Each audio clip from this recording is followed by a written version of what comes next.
Los alumnos, queridas alumnas del curso de Introducción al Derecho de la Facultad de Derecho de la Universidad de Chile, estamos en la tercera sesión de nuestro curso y nos corresponde hoy día tratar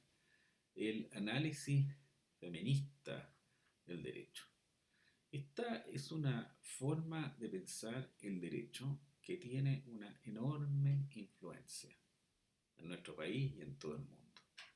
Sus orígenes se remontan muy atrás en el tiempo y podrían rastrearse hasta obras clásicas, pero en la modernidad ha sido, según reconocen muchos autores, el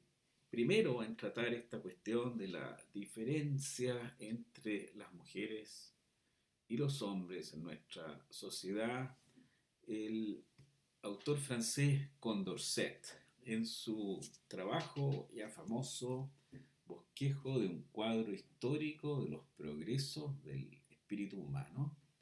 Condorcet en 1793 ya planteaba, ya planteaba una cuestión que era enteramente revolucionaria para la época. Decía: entre los progresos del espíritu humano más importantes para la felicidad general, debemos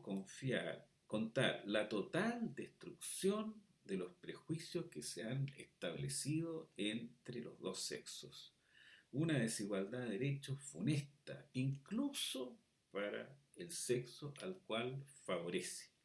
En vano se buscarían motivos de justificación en las diferencias de su organización física, en la diferencia que quisiera encontrarse entre sus capacidades intelectuales o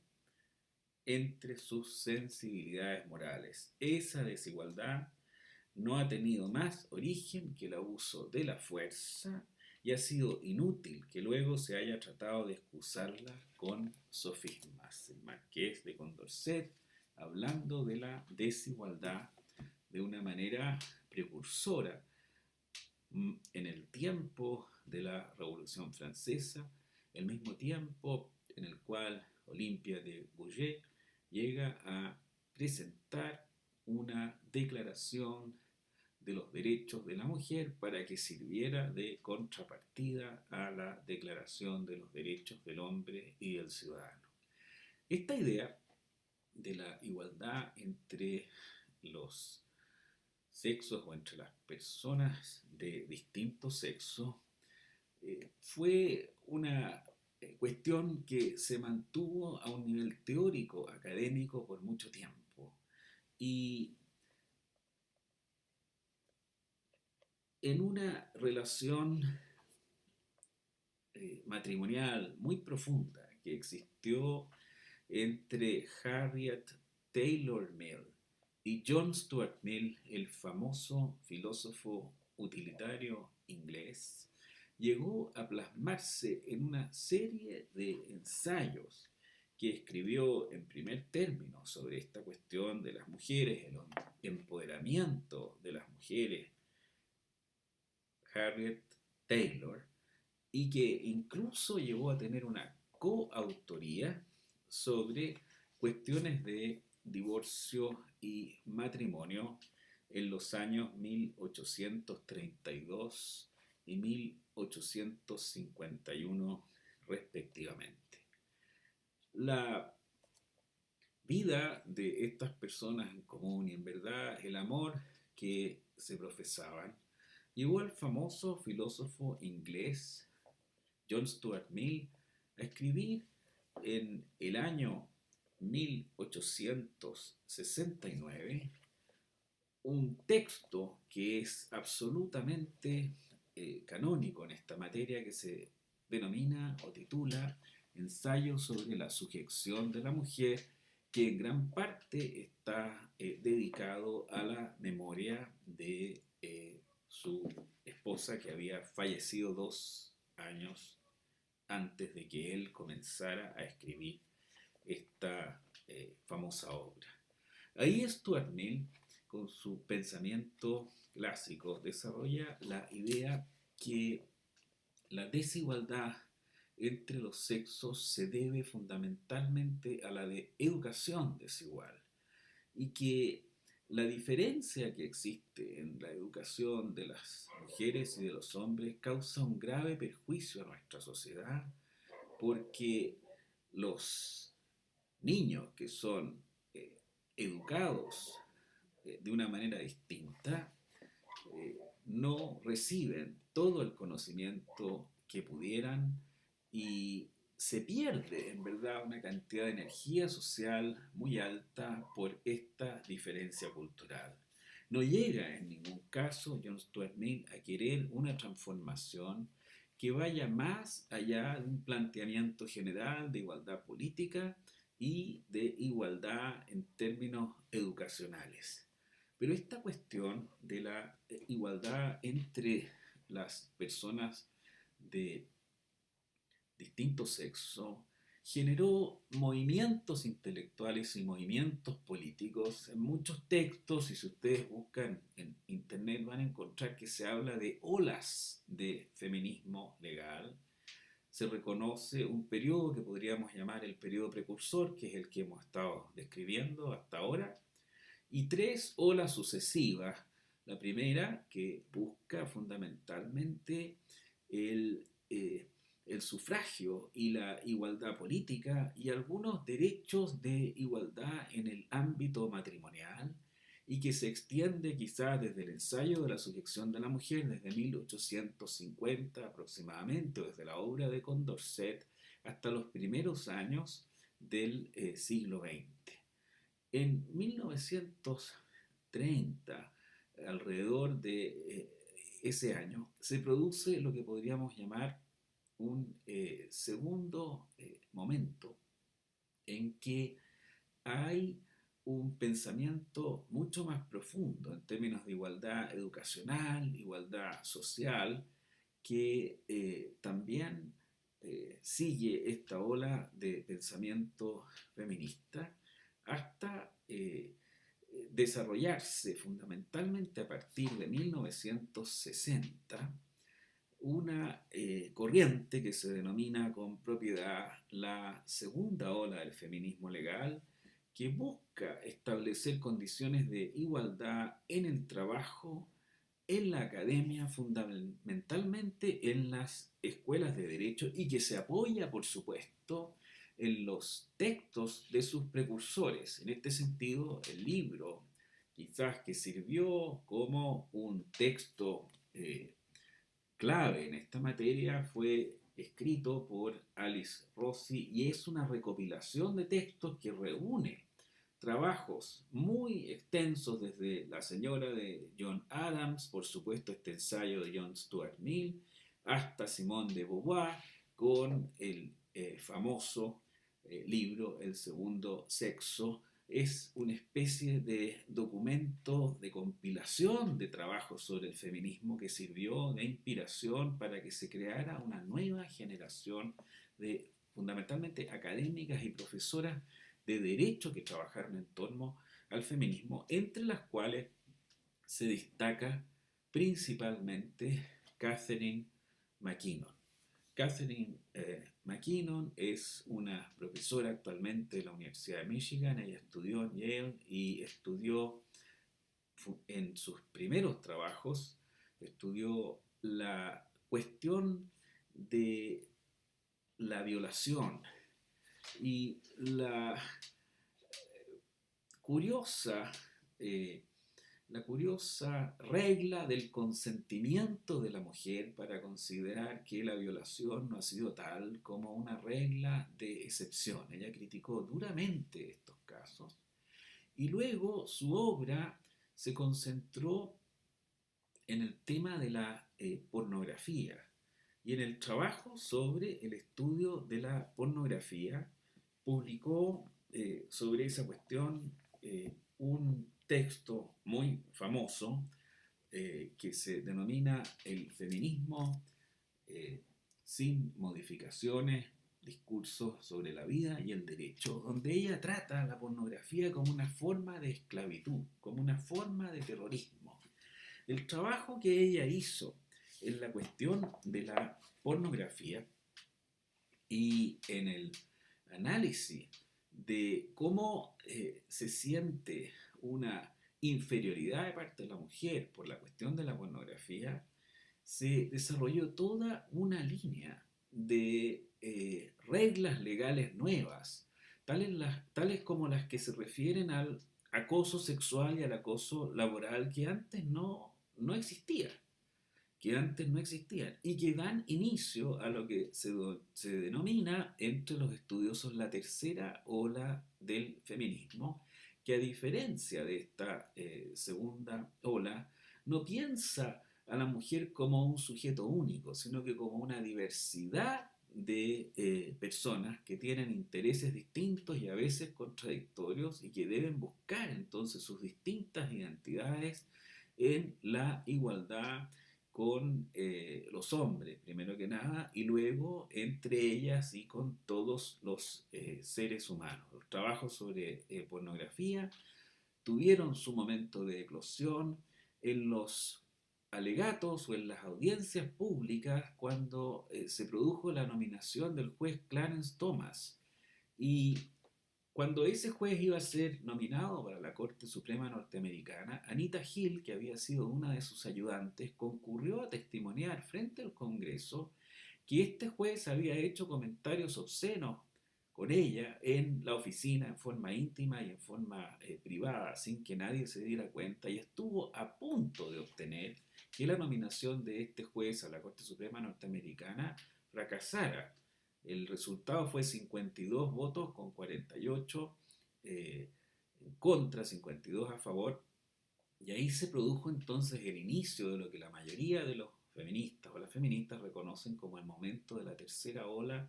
del feminismo legal. Catherine McKinnon continuó su trabajo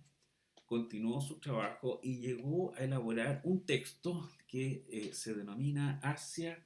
una teoría feminista del Estado, que es un texto, un libro publicado el año 1989 en su primera edición, del cual ustedes tienen en sus materiales, en sus apuntes, un capítulo que es precisamente el capítulo final, que se refiere a una teoría del derecho feminista, es decir, desarrolla la idea, McKinnon, de que también a nivel teórico debemos trabajar para que exista un punto de vista femenino en la teoría legal, porque hasta ahora, dice ella, el punto de vista de la teoría legal ha sido principalmente de manera predominante y en términos hegemónicos un punto de vista masculino. En este sentido, el feminismo legal se parece en su fundamentación al análisis crítico del derecho, en el sentido de que encuentra en el derecho ciertas formas preferidas, ciertas formas arbitrariamente consideradas, como en el caso del análisis legal crítico, el derecho liberal, como formas jurídicas que son recomendadas, protegidas, fomentadas por el derecho. En el caso del feminismo, lo que encuentra en la legislación es el favor, el privilegio que tienen los seres humanos masculinos comparativamente en términos con las mujeres, y eso es lo que critica, busca entonces un programa de acción que equilibre a los hombres con las mujeres en el análisis de la legislación, pero también en los resultados que produce la legislación. El trabajo de McKinnon, más recientemente, ha tenido también conferencias y desarrollo en torno a lo que es la importancia del lenguaje. Ella en el año 1993 escribió este libro que en fin, se traduce como Solo Palabras, Only Words, que tiene la particularidad que trata los mismos temas que ella había desarrollado, esto de la violación, este tema de la pornografía, y explica en esas conferencias que se dieron en la Universidad de Princeton originalmente, la noción de que la discriminación de la mujer a veces se queda sin palabras. No hay en verdad un aparato teórico, no hay un aparato intelectual, un discurso, un lenguaje que permita describir la sensación discriminación, de arbitrariedad que sufren las mujeres, y esa es justamente la tarea que debe desarrollar la jurisprudencia feminista, y no es solo una cuestión de cambiar las leyes para que haya una igualdad, sino que también pensar de una manera distinta el derecho y sus fundamentos, los valores que rigen el derecho, y una óptica distinta. Quizá en conexión con esas mismas ideas, presentando, yo diría, un punto de vista un tanto diferente, es que se ha conocido la obra de una psicóloga de Harvard, esta obra es del año 1982, pero ha sido muy, muy influyente. Es Carol Gilligan, que escribió este texto, que es En una voz diferente, donde ella argumenta también desde un punto de vista feminista, que no se trata de encontrar una igualdad simétrica, una uniformidad entre las mujeres, sino que lo que conviene verdaderamente estudiar desde el punto de vista de la psicología y por ende del derecho es evaluar si es que las mujeres tienen un punto de vista particular, una forma de pensar las cosas que sea propiamente femenina, quizá por su condición social, no por una cuestión física o emocional, estructural, digámoslo así, congénita, sino que por la forma en que son educadas, por el rol que cumplen en la sociedad. Y ella llega a concluir que las personas de sexo femenino, a diferencia de los hombres que tienen un pensamiento como generalmente lógico, encerrado, autónomo, focalizado, un tanto, digamos, situado con anteojera, en cierto modo, en su trabajo, en lo que hacen, las mujeres y las personas de sexo femenino, a diferencia de estas personas que son favorecidas por el derecho, que son normalmente los hombres, tienen una idea mucho más abierta, más contextual de lo que son las relaciones sociales. Se preocupan más de las personas que tienen alrededor. Tienen una concepción también intergeneracional, que es mucho más marcada que los hombres. Es decir, piensan en el futuro, piensan en sus hijos, piensan en la descendencia, y tienen una idea de las personas en términos relacionales. Ese punto de vista, esa voz diferente, como diría Carol Gilligan, esa voz diferente es la que tendríamos que recoger quizás en el derecho y trasladarla al pensamiento acerca de nuestras principales instituciones, acerca de la propiedad, acerca del contrato, acerca del matrimonio, y hacer una gran transformación que, por cierto, no es solo de teoría del derecho, sino que implica una transformación legislativa. En todas partes, como decía antes, el análisis feminista legal ha tenido una gran importancia. Aquí en Chile es famosa la injerencia política que tuvo la primera senadora María de la Cruz, que tuvo una precursora de los derechos de la mujer, que es Elena Cafarena, pero también, digámoslo, más recientemente se han agregado a estas que podrían ser las precursoras del feminismo legal, un enorme grupo de mujeres que han ido avanzando no solo en las tareas de lo que es, digamos, el trabajo en las oficinas, sino que en la academia legal, desarrollando un punto de vista feminista en la academia jurídica. Es notoria en nuestra facultad, en la mayoría de las facultades de Derecho, no hay muchas profesoras mujeres, han ido aumentando. Tampoco hay en la academia, digamos, facilidades para que las personas de sexo femenino puedan acceder a estas posiciones de poder. Pero hay un movimiento cada vez creciente que hace que más mujeres tengan posiciones de profesoras. La mayoría de las facultades de Derecho tienen, desde hace unos 20 años, una igualdad de hombres y mujeres, no hay mucha diferencia en cuanto al alumnado, y se ha generado, yo diría, desde los años 90 en adelante, o desde los años sí, desde los años 90 en adelante en Chile, un poderoso movimiento jurídico de cambiar la legislación y de hacerla acorde con los tiempos, que está inspirada en las ideas del feminismo. Entre ellas está la reforma constitucional, que modificó en nuestra constitución las referencias, por ejemplo, en el artículo primero, que decía los hombres son libres e iguales en dignidad y derechos, y ahora dice las personas, ¿ah? Son libres, iguales en dignidad y derechos, y de esa forma de cambiar la constitución también se siguió el cambio en el Código Civil con la legislación matrimonial, y la legislación matrimonial que Andrés Bello, como decíamos en clases anteriores, extrajo del derecho canónico de su época y que no había sido modificada, se modificó en términos no solo de darle derechos de igualdad a los hombres y a las mujeres, sino que también generar un nuevo estatuto de los hijos, independientemente si eran nacidos dentro o fuera del matrimonio, estableciendo también derechos para las mujeres que fueran personas que tenían algunos bienes que no quedaban entregados enteramente al poder del marido, y así cambia la legislación matrimonial, cambia también la legislación eh, penal y la legislación laboral, porque se introducen reglas sobre, estamos hablando de la legislación chilena, sobre el acoso laboral, sobre el acoso sexual, se introduce jurisprudencia en nuestro país que protege esos bienes jurídicos, y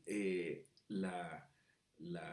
política también es modificada. La última ley electoral tiene cuotas, es decir, hay formas de discriminación positiva para que las mujeres puedan acceder al Parlamento, hay incentivos para que puedan trabajar, hay en la última legislación laboral incluso incentivos también para que participen como dirigentes sindicales en la negociación colectiva. Es decir, se trata de un enorme conjunto de medidas legales que desde el año 90 hasta la fecha quizás significa el más poderoso influjo, el más poderoso movimiento legal que está instalado en Chile, que está instalado en Sudamérica y que ha servido para modificar la legislación. Piensen ustedes lo que significa la idea de la paridad en materia política, lo que significa tener por primera vez en nuestro país presidenta y presidenta de la República y un número igual de ministras y una idea social transformadora, que los cargos deben darse de manera preferente a personas del sexo femenino. Eso es en realidad un cambio copernicano. Y este cambio copernicano que se da a nivel político, a nivel cultural, tiene que ver con el feminismo legal.